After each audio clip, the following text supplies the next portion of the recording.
నా తండ్రి బ్రతికి లేరు. నాకు పెళ్ళైనప్పుడు నా తల్లి కూడా నాతో నా ఇంటికొచ్చింది. అనుకోకుండా నా తల్లి గర్భం దాల్చింది. నాకు కడుపు రావడానికి బదులు నా తల్లికి ఎలా కడుపు వచ్చిందోనని నేను ఆశ్చర్యపోయాను. అప్పుడు నేను ఈ విషయమై నీకు నీ అత్తతో ఎఫ్ఐఆర్ ఉందని నా భర్తను నిందించాను. దాంతో నా భర్త ఇల్లు వదిలి వెళ్లిపోయాడు. మమ్మీ బిడ్డకు జన్మనిచ్చాక నా మామయ్య చెప్పిన విషయం విని నా ప్రాణం పోయినంత పనైంది. మమ్మీ అయితే రోజు నాకు కొన్ని ఘటనలు ఎలా ఉంటాయంటే, మనుషులు ఎంత వద్దనుకున్నా వాటిని ఒప్పుకొని తీరాల్సినంతగా ఆ కష్టాన్ని భరించడం తప్ప వేరే ఏమీ ఉండదు. ఇంకా అదే ఒకవేళ తమ సొంత వారి విషయంలో ఎదురైతే ఆ బాధ కష్టం అంతకన్నా ఎక్కువ భరించలేనిదిగా అనిపిస్తుంది. నా రాతలో విధి నాతో ఎలా ఆడుకుందంటే నాకే నా పరిస్థితి అర్థం కానంతగా. నా జీవితంలో నాకు ఎంత చెడు జరుగుతుందని, ఇలాంటి ఒక రోజు నా జీవితంలో వస్తుందని నేను అస్సలు అనుకోలేదు. నేను చాలా సంతోషంగా జీవితం గడుపుతున్నాను. కానీ అకస్మాత్తుగా అంతా మారిపోయింది. ఇంకా అంతా నాశనమైంది. నా ఇంటిని నేను ఎంతగా భద్రంగా జాగ్రత్తగా చూసుకున్నానో, కానీ ఒక్కసారిగా ఎలాంటి తుఫాన్ వచ్చిందంటే అది నా సర్వస్వాన్ని ముంచేసింది. నా కోరికలు ఆనందాలు అన్నిటిపై నిప్పులు కురిపించింది. ఇదంతా నా పెళ్లి జరిగినప్పటి నుంచే మొదలైంది. నా తండ్రి బ్రతికిలేరు. నా పెళ్ళయ్యాక నా తల్లి నాతో పాటు నా ఇంటికి వచ్చింది. నాకు ఆ విషయం తప్పుగా అనిపించలేదు. ఎందుకంటే ఒకవేళ నా తల్లి నాతో రాకుంటే తాను ఒంటరిదైపోతుంది. అందుకే నేను చాలా చెప్పి ఒప్పించాకే ఆమె నాతో ఉంటుంది. ఈ విషయమై నా అత్తారింటి వాళ్ళకు కూడా ఎటువంటి ఇబ్బంది లేదు. వాళ్ళు ఈ విషయమై రాజీ పడ్డారు.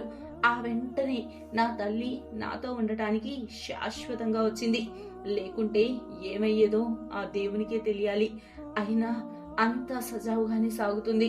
కానీ నాకేదో కాస్త వింతగా పరిస్థితి అనిపిస్తోంది. రాను రాను నా తల్లి ప్రవర్తన నాకు అంతు చిక్కడం లేదు. నేను ఆమె పట్ల ఎంత జాగ్రత్తగా ఉండటానికి ప్రయత్నిస్తున్నానో ఆమె అంతగా నన్ను పసిపిల్లల కన్నా దారుణంగా సతాయించడం మొదలుపెట్టింది. ఒక్కోసారి తాను ఎంత వింతగా ప్రవర్తిస్తుందంటే ఆమె చేసే పనులకు నేను నా అత్తారింటి వారి దగ్గర సిగ్గుతో తలదించుకోవాల్సి వచ్చేది. ఇంకా ఆమెకు ఒక్కోసారి ఉండే ఆమె స్పష్టత చూస్తే మిగతా వారంతా ఆశ్చర్యపోతారు. నేను చాలాసార్లు మమ్మీకి గట్టిగా దబాయించి చెప్పడానికి ప్రయత్నించాను. కానీ నా మమ్మీ నా మాటలను ఒక చెవితో విని మరో చెవితో వదిలేసేది. నాకు అనిపించేది బహుశా నాన్న చనిపోయిన గాయం నుంచి మమ్మీ ఇంకా కోలుకోలేదేమోనని, అందుకే అలా ప్రవర్తిస్తుందేమోనని.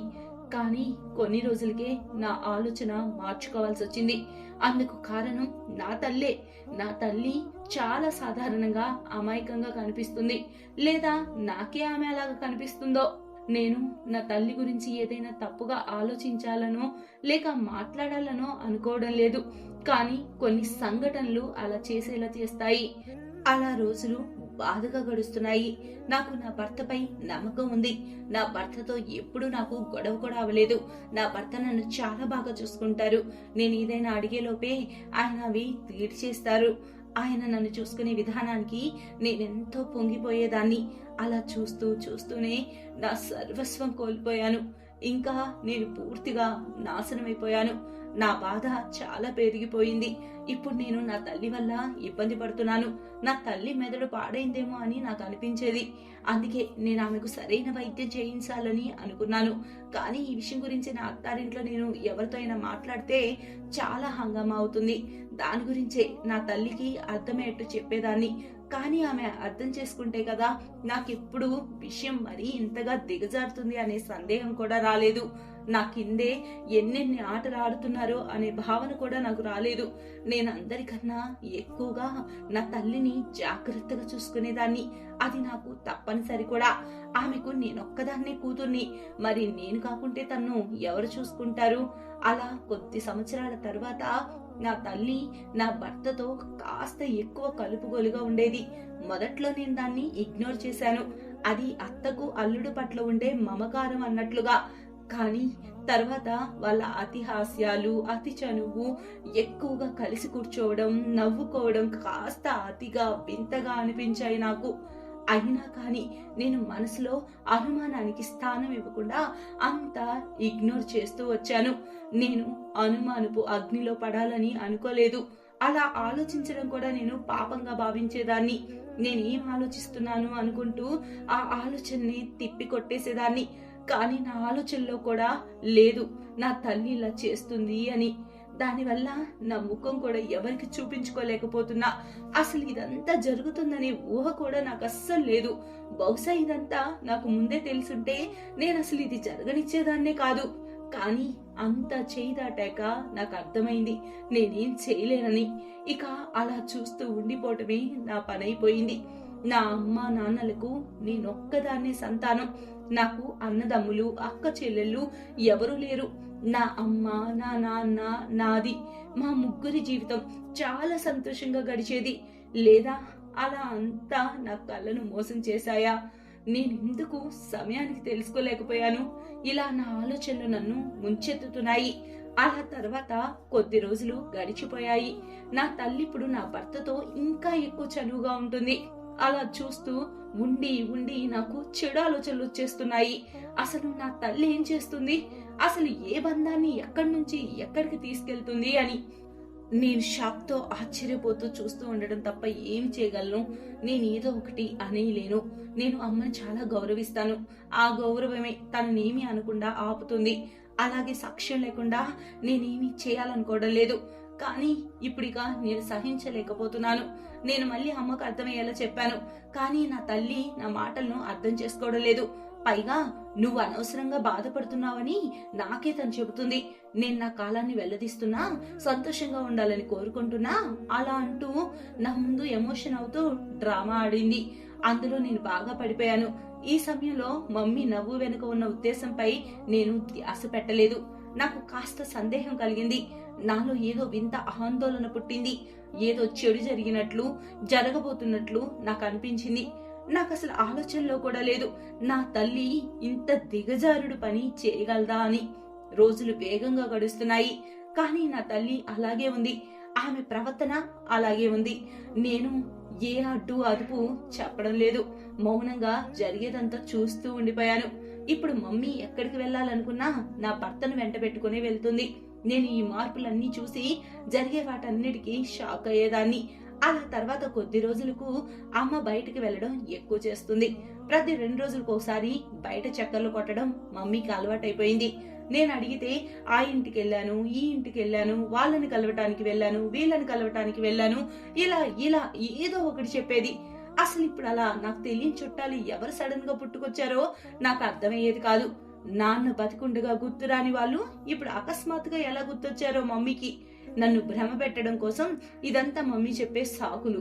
నేను ఇప్పటి వరకు సహించాను. కానీ ఇక నేను అసలు విషయం ఏమిటో తెలుసుకోదలిచాను. ఆమె కంగారు చూసి నాకు కాస్త అర్థమైన విషయం అయితే అదే. నేను ఇప్పుడన్నా ఏమన్నా అడిగినా కంగారు పడుతూ అలాగే చెబుతుంది. ఇక నేను నాకు అసలు విషయం తెలిసే సరైన క్షణం కోసం చూస్తున్నా. ఆ తర్వాత నా మమ్మీ నా భర్తతో హాస్యాలాడుతూ నవ్వుతూ తిరగడం ఇంకా పెరుగుతూ పోయింది. నేను అనుమానం గల ఆడదాన్నైతే కాదు. నాకు నా భర్త పట్ల నమ్మకం ఉంది. అంతేకాదు మమ్మీని అనుమానించాలని నేను అనుకోలేదు. కానీ పరిస్థితి నన్ను ఈ స్థితి వరకు తీసుకొచ్చింది. నేను ఇలా ఆలోచించక తప్పని పరిస్థితి వచ్చింది. అలా నాలో అనుమానం తిష్ట వేసుకొని కూర్చోంది. నా మనసు కుచించుకుపోయింది. నా స్థితికి నేనే ఇబ్బంది పడిపోతున్నాను. నా పరిస్థితిని నేను ఎవరికి చెప్పలేదు, చెప్పాలని కూడా అనుకోవడం లేదు. నా అత్తారింటి వాళ్ళు కూడా మమ్మీ చేసేదంతా చూస్తున్నారు. అంతేకాదు చాలా సార్లు నా అత్త నాకు గట్టిగా చెప్పింది, నీ తల్లి లక్షణం బాగోలేదు, తనపై కాస్త దృష్టి పెట్టు అని. నీ భర్తను గుప్పెట్లో పెట్టుకో, లేకుంటే తర్వాత బాధపడతావని కూడా తను చెప్పింది. ఆ తర్వాత ఆమె అసలు ఏం చెప్పదలుచుకుందో అన్నట్టు నేను ఆశ్చర్యపోతూ ఆమె వైపే చూస్తూ ఉండిపోయాను. నాకు ఆమెపై చాలా కోపం వచ్చింది. కానీ ఆమె చెప్పింది కరెక్టే కదా. నన్ను నేను తమాయించుకున్నాను. ఆపై అనుమానంతో నలిగిపోయాను. మున్ముందు ఏమైనా అన్నా నేనేం చెప్పగలను? నా తల్లి పనులు స్పష్టంగా నాకు కనిపిస్తుంటే నా అత్త మాటలకు, నా తల్లి చేష్టలకు ఇప్పుడు నాకు చాలా ఇబ్బందిగా అనిపిస్తుంది. ఆపై రోజు రోజుకి నా బుర్ర పురుగు తొలుస్తున్నట్లుగా అయిపోతుంది. నా భర్తతో కూడా చాలా సార్లు గొడవ పడ్డాను. అలా కొద్ది రోజులకు నేను పొద్దున్నే లేవగానే తలంతా భారంగా ఇంకా చాలా నొప్పిగా అనిపించేది. అసలు నాకేమవుతుందో అని షాక్ అయ్యేదాన్ని. రాత్రి నేను నిద్రపోదామని పడుకోగానే చాలా నిద్ర వచ్చేది. అంతేకాదు ఎంత గాఢ నిద్రపోయేదాన్నో చెప్పనే అవసరం లేదు. తర్వాత నేను నా మెదడుతో ఆలోచించాను. నాకు ఓ విషయం అయితే అర్థమవుతుంది. ఏదో వింతగా అనిపిస్తుంది, ఇంకేదో జరుగుతుంది. అది నేను తెలుసుకోవాలి. మరుసటి ఉదయం నేను నిద్ర లేవగానే రోజులాగే నా తల భారంగా నొప్పిగా అనిపిస్తుంది. నేను కూర్చొని నా తల ఒత్తుకుంటున్నాను. అప్పుడు నా దృష్టి ఎదురుగా ఉన్న టేబుల్ పై పడింది. దానిపై ఏదో విచిత్ర వస్తువు ఉంది. నేను చేత్తో దాన్ని పట్టుకొని చూడగా ఏదో మందులా నాకు కనిపించింది. ఇప్పుడు నేను కాస్త స్పృహ తెచ్చుకున్నాను. నేను రాత్రి నీళ్ల జగ్గు తెచ్చుకునేటప్పుడు దాంతో పాటు 2 జగ్గు కూడా నింపి పెడతాను. అప్పుడు రాత్రి ఎవరిలా చేస్తున్నారో అర్థమవుతుంది. ఇక ఆ తర్వాత నేను చాలా సార్లు నా భర్త రాత్రి వేళ లేచి ఎక్కడికో వెళ్లడం చూశాను. నా అనుమానం ఇప్పుడు నిజంగా మారింది. నేను చూసినా నమ్మలేకపోతున్నా. అలా ఒకరోజు మమ్మీ నా గదిలోకి రావడం చూశాను. అంతేకాదు జగ్గులో ఏదో కలపడం కూడా చూశాను. నేను కావాలని నిద్రపోతున్నట్లుగా నటించాను. అప్పుడే కదా మమ్మీ చేసే పనులను చూడగలను. మమ్మీ త్వరగా జగ్గులో ఏదో కలిపి ఎలా అడుగులో అడుగు వేసుకుంటూ మెల్లగా వచ్చిందో అలాగే తిరిగి వెళ్లిపోయింది. అలాగే నేను రాత్రికి నీళ్లు తాగి పడుకుంటానని, ఇంకా లేచాక నీళ్లు తాగుతాననే విషయం కేవలం మమ్మీకి మాత్రమే తెలుసు. అందుకే ఈ పని చేసింది. నా అనుమానం అప్పుడప్పుడు నిజం అనిపిస్తుంది, అప్పుడప్పుడు అనుమానమే అనిపిస్తుంది. కానీ మమ్మీ ఇలా చేయడం చూసి నమ్మతిపోయింది. నా తల్లి ఇలాంటి కఠినమైన పని చేస్తుందంటే నేను నమ్మలేకపోతున్నాను. అసలు ఆమె అలా ఎందుకు చేస్తుందో నేను తేల్చుకోలేకపోతున్నాను. ఇంకా నేను గత కొద్ది రోజులుగా చూస్తున్నా మమ్మీ పులుపు పచ్చళ్ళు ఎక్కువగా తింటోంది. మొదట్లో నేను చూసి చూడనట్లుగా ఉన్నాను, కానీ ఇప్పుడు రోజు అవే ఎక్కువ తింటుంది. నా లోపల డేంజర్ బెల్స్ మోగుతున్నట్లుగా అనిపించేది. నేను ఈ జంజాటాల వేటలో పడిపోయాను. ఒకరోజు అమ్మ స్పృహ తప్పి పడిపోయింది. సడన్ గా ఆమె ప్రెగ్నెంట్ అని తెలిసింది. ఈ విషయం ఆసుపత్రిలో నాకు తెలియగానే నా నెత్తిపై మిన్ను విరిగి పట్టట్టు అనిపించింది. అది తెలిసిన వెంటనే నేను సిగ్గుతో నీరు గారిపోయాను. నా అత్తారింటి వాళ్ళు ఎవరి కళ్ళల్లో కూడా కళ్ళు పెట్టి నేను చూడలేకపోయాను. ఇక మమ్మీ గాబరా పడుతుంది, నా ఎదురు పడటానికి భయపడుతుంది. నాకు బదులు మమ్మీ ప్రెగ్నెంట్ ఎలా అయింది అని నేను షాక్ అయ్యాను. ఈ బిడ్డ నా భర్తదే అనే నమ్మకం నాలో బలపడింది. ఎందుకంటే రాత్రులు చాలా సార్లు నా భర్త లేవడం నేను చూశాను. ఆయనపై నా నమ్మకం అంతా పోయింది. నా బుర్రలో ఆ జ్ఞాపకాలు సంఘటనలు ఒక్కసారిగా తిరిగేస్తున్నాయి. నా కోపం ఇప్పుడు ఆఖరికి చేరింది. నేను నా భర్తతో గొడవ పడ్డాను. ఆపై నువ్వు నీ అత్తతో ఎఫ్ఐఆర్ పెట్టుకున్నావని అతన్ని నిందించాను. ఇదంతా తన వల్లే అని అరిచాను. నన్ను నువ్వు మోసం చేశావని, నా నమ్మకం తుంచేశావని అతన్ని తిట్టాను. నేను ఏడ్చి ఏడ్చి అలసిపోయాను. ఆ గొడవ తర్వాత నా భర్త ఇల్లు వదిలి వెళ్లిపోయాడు.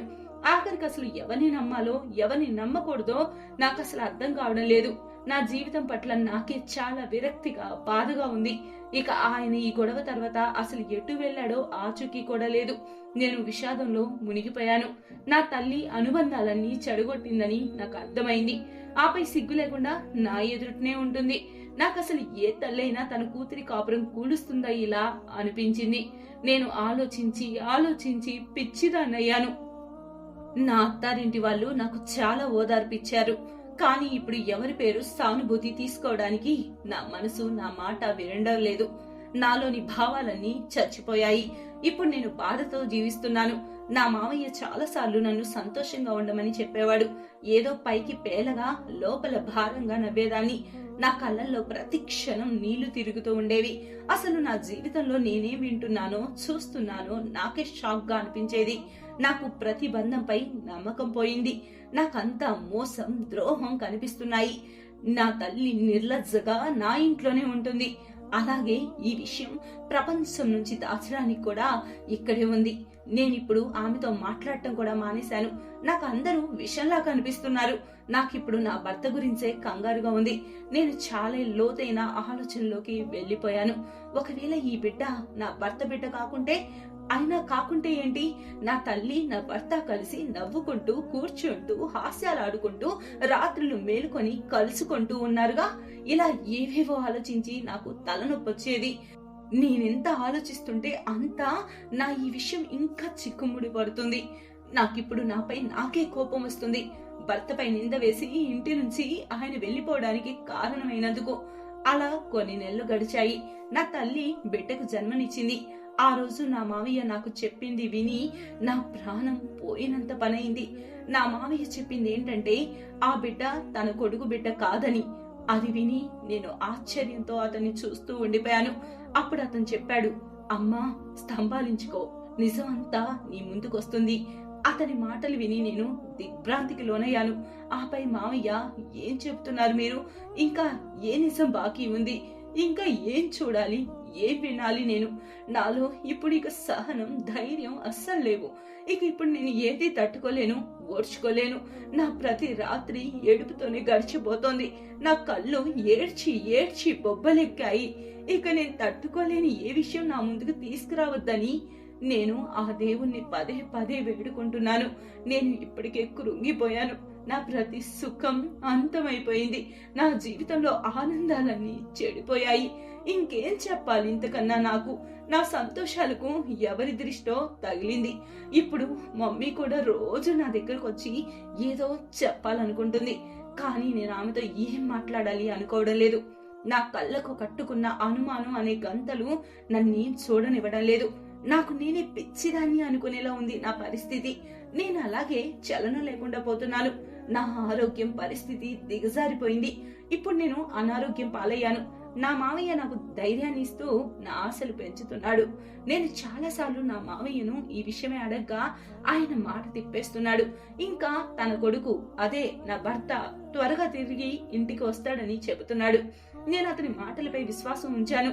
అతను అంతగా చెబుతున్నప్పుడు ఆ మాటలు నేను ఒప్పుకోవాల్సి వచ్చింది.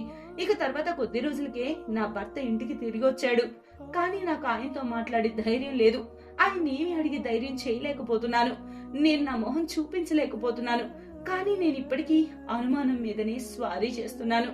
నా ఎదుటకు రానున్న నిజం ఏమిటో నాకు ఇప్పటికీ తెలియలేదు. నా చుట్టూ కంగారు అలుముకుంది. నా మావయ్య నా భర్త వైపు నుంచి పూర్తి మౌనం. తర్వాత ఒకరోజు మావయ్య నిజం చెప్పాడు. అది విని నా కాళ్ళ కింద భూమి కంపించినట్లయిపోయింది. నేను దిగ్భ్రాంతి చెందాను. నేను పూర్తిగా స్పృహ కోల్పోయాను. అప్పుడు నా భర్త నన్ను హాస్పిటల్కి తీసుకెళ్లాడు. నా పరిస్థితి చాలా సీరియస్ అయింది. ఆ తర్వాత దేవుని దయ వల్ల నాకు స్పృహ వచ్చింది. ఆ తర్వాత నేను సైలెంట్ అయిపోయాను. నా తల్లిను నా తల్లి అని చెప్పుకోవడానికి నేను చింతిస్తున్నాను. ఆమె నా ప్రపంచాన్ని నాశనం చేసింది. ఆమె వల్లే నా భర్తను నేను అనుమానించాను. ఇందులో ఆయన పాపం ఏమీ లేదు. ఆయన నా తల్లికి గౌరవం, మర్యాద ఇచ్చే మాట్లాడేవాడు. కానీ అది నా అనుమానం వల్ల చూడలేకపోయాను. ఇప్పుడు నాకు ఉండి ఉండి సిగ్గుపడుతున్నాను. నా తల్లి నిజం తెలుసుకున్నాక అసలు నా తల్లి ఇలాంటిదా, ఇంత చెడు చేస్తుందా అనే ఆలోచన కూడా చేయలేకపోతున్నాను. మమ్మీ కేవలం తన గురించి ఆలోచించుకొని ఇంత నీచమైన పని చేసింది. ఆమెను అసలు అమ్మ అని పిలవడానికి కూడా అర్హురాలు కాదు. నేను కూడా ఒక తెలివి తక్కువ మూర్ఖురాలిని. నాకు ఆ రోజు నుంచే కళ్ళు తెరుచుకొని ఉండాల్సింది. కానీ నా వల్ల అది అవ్వలేదు. చెప్పుకోవడానికి తల్లి కదా అని నేను గౌరవంతో ఈమెను ఏమి అనలేకపోయాను. కానీ అమ్మ అనిపించుకునే గుణం లేదు ఆమెకి. నా మావయ్య నాకు చెప్పిన నిజం విని తట్టుకోలేక నాకు ఎటైనా పారిపోవాలనిపించింది. మొహం చూపించుకోలేక. ఈ నిజం నాకు నిజంగా పెద్ద బాధనిచ్చింది. నా తల్లి నా తండ్రికి విషయం పెట్టి చంపింది. ఆపై చాటుమాటుగా మరొకరిని పెళ్లాడింది. ఇక అతని వల్లే ప్రెగ్నెంట్ అయింది. ఇంకా రాత్రికి నాకు, నా భర్తకు నిద్ర అందించేది. ఆమె రహస్యం బయటపడకుండా. ఆమె బయటకు వెళ్లడం మేం చూడకుండా ఉండేందుకు. దానితో ఆమె పని సులువయ్యేలా అలా చేసేది. ఇంత పెద్ద మోసం, నేరం, కుట్ర, ఈ నిజాలన్నీ నా ప్రాణాలు తోడేస్తున్నాయి. నా ప్రపంచం అంతా తలకిందులైనట్లుగా చేస్తున్నాయి. తన కాపురం తను ఏర్పరచుకొని నా ముందు అమాయకురాల్లా ఎలా చేసింది? నాకు నా తల్ల అన్న డ్రామాలన్నీ ఆగి ఆగి గుర్తుకొచ్చి గుచ్చుకుంటున్నాయి. నా తండ్రి మరణం పట్ల విషాదం, బాధ కలిగినట్టు నటించడం, తర్వాత త్వరగా నా పెళ్లి చేయడం, ఆపై నాతోనే నా అత్తారింట్లో ఉండటం అన్ని నాకు గుర్తొస్తున్నాయి. అప్పుడు ఎలా నా తల్లి చేసిందో, నా తల్లి రోజు బయటికి ఎటు పోతుందో, ఎందుకు పోతుందో, నాకెందుకు అబద్ధం చెప్పేదో అప్పుడు నాకు అర్థం కాలేదు. నా దృష్టిలో ఆమె ఇప్పుడు దిగజారిపోయింది. ఎందుకంటే నా మర్యాద, నమ్మకం కోల్పోయింది తను. నా తల మీద నా తండ్రి నీడను దూరం చేసింది ఆమె. నేనిక ఆమెను ఎప్పటికీ క్షమించలేను. అసలు క్షమాపణకు ఆమె అర్హురాలే కాదు. నా ప్రవర్తన ఆమె విషయంలో మారిపోయింది. ఇక ఒక్క రోజులోనే నేను ఆమెకు చెప్పాను తన నిజం మొత్తం నాకు తెలిసిపోయిందని. నా ఈ మాటలు వింటూనే ఆమె ముఖంలో రంగులు మాయమైపోయాయి. ఆపై కంగారు పడుతూ తన ముఖం అంతా చెమటలు పట్టేశాయి. నేను ఆమెను చూడాలని కూడా అనుకోవడం లేదు. అందుకే ఆమెను వెళ్ళిపోమని చెప్పేశాను. కానీ ఆమె నన్ను క్షమాపణ అడుగుతూనే ఉంది. ఇప్పుడు ఆమెది నా కళ్ళల్లో కళ్ళు పెట్టి చూడలేని పరిస్థితి. అతను నా మామయ్య అయినప్పటికీ నా మంచి కోసం నా తల్లి విషయంలో సీక్రెట్ గా అంతా తెలుసుకొని ఆమె నిజాన్ని నా ముందుకు తీసుకొచ్చాడు. ఒకవేళ ఈ నిజం నా ముందుకు రాకుంటే నేను అదే అనుమానంతో చచ్చిపోయి ఉండేదాన్ని. ఇంకా నా భర్తని ద్రోహిగా, పాపిగా భావిస్తూ ఉండేదాన్ని. నా మామయ్య తన కొడుకుని ఏమీ అడగలేదు. నేను నా భర్తకు ఎదురుపడలేకపోతున్నాను. ఇంకా నేను చేసిన దానికి ఆయన క్షమాపణ కోరాను. నా భర్తకి ధన్యవాదాలు చెప్పాలి. ఆయన నన్ను క్షమించారు. లేకుంటే ఏ మగాడు ఇలాంటి నిందను క్షమిస్తాడు? నా భర్తకు నా పరిస్థితి గురించి తెలుసు. అప్పుడే ఆయన నన్ను క్షమించేశారు. అంతేకాదు, నన్ను అంతకు ముందులాగే జాగ్రత్తగా చూసుకోవడం మొదలు పెట్టారు. అందుకే ఇప్పుడు నేను చాలా త్వరగా కోలుకున్నాను. ఇంట్లో ఈ విషయమై నాకు, నా భర్తకు, నా మామయ్యకు మధ్య చర్చ నడిచింది. నా మనసుకైతే కేసు పెట్టాలని అనిపించింది. కానీ నా మామయ్య, నా భర్త నాకు నచ్చజెప్పారు. ఒకవేళ అలా చేస్తే నలుగురిలో చాలా పరువు పోతుంది. మీ అమ్మని ఈ ప్రపంచం కొట్టే దెబ్బలతోని సావనివ్వు అని అన్నారు. నేను నా తల్లిని ఇంటి నుంచి పంపించేశాను. ఇప్పుడు ఆమె తన రెండవ భర్తతో ఉంటుంది. మా జీవితంలో విషం కక్కకుండా ఉంటే చాలు. ఇప్పుడు నేను నిర్ణయం ఆ దేవునికే వదిలేశాను. ఏం చేయాలో అంతా పైవానికి తెలుసు. ఇప్పుడు నా తల్లి ప్రపంచం చేతుల్లో చిక్కుకుంది. కాలమే ఆమెకు సమాధానం చెబుతుంది. అదే నా నమ్మకం. అనుమానం చాలా పెద్ద జబ్బు, చాలా చెడ్డది. అనుమానం అన్నిటిని తినేస్తుంది. జీవితంలో మనుషులు కేవలం చేతులు కలుపుతూ ఉంటారు, అంతే. నా కళ్ళకు కట్టిన అనుమానపు పట్టి ఇప్పుడు తొలగిపోయింది. అనుమానం బంధాలని బలహీనం చేస్తుంది. ఇంకా అనుబంధాల కుదుళ్ల వరకు పాకి బంధాలను నాశనం చేస్తుంది. అలాంటి జబ్బు నుంచి మనల్ని మనం కాపాడుకోవాలి. అలాగే సాక్ష్యం లేకుండా ఎవరిపై నింద వేయకూడదు. నేను చేసిన పనికి మనసులోనే సిగ్గుపడుతున్నాను. ఇక ఇప్పుడు కుటుంబ ప్రేమ, ఆప్యాయత వల్ల నేను కాస్త కోలుకోగలిగాను. ఇందులో నా భర్త తోడ్పాటు ఎక్కువ ఉంది. నా భర్త రాత్రి లేచి నా మామయ్యని చూడటానికి వెళ్లేవాడిని అని చెప్పాడు. ఎందుకంటే నా మామయ్యకు షుగర్ జబ్బు ఉంది. రాత్రికి ఆయన షుగర్ లో అవుతూ ఉంటుంది. నాపై నాకే గిల్టీగా, కోపంగా అనిపించింది. నేను మరొక్కసారి నా భర్తను క్షమాపణ కోరాను. ఇలా ప్రేమించి శ్రద్ధగా చూసుకునే భర్త ఎంతో అదృష్టం ఉంటే కానీ దొరకరు. ఈ విషయంలో నేను చాలా అదృష్టవంతురాలను. ఇప్పుడు నా జీవితం చాలా బాగా గడుస్తుంది. ఇప్పుడు ఇక మా పిల్లలతో పాటుగా మేము సంతోషకర జీవితాన్ని గడుపుతున్నాము. Thank you friends.